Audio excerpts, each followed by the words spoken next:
2023年台湾国际人权影展伫个昨开始咯。这开幕片是来描写乌克兰青年伫个战争当中追求梦想的记录。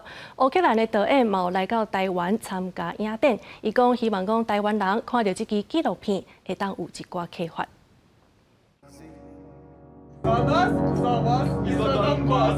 这阵就要成年的乌克兰青少年，就算家己的国家因为罗西亚世界拢战火，也是追求家己的梦想。这是2023台湾国际人权影展的开幕片《战火边缘的青春》。导演讲，台湾参乌克兰同款，长期受战争的威胁，望台湾人通对这支纪录片得到启发。 Я хочу сказати, що насправді цей фільм він для мене про загальну боротьбу і всього світу.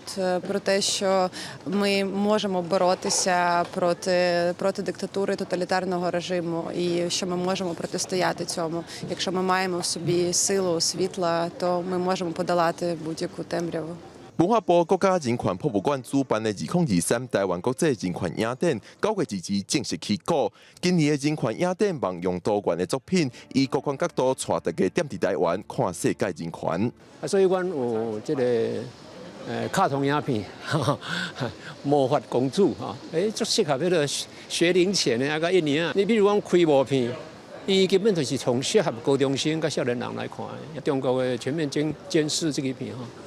足达着大家来了解吼，你唔知影中国的监视的方法啦。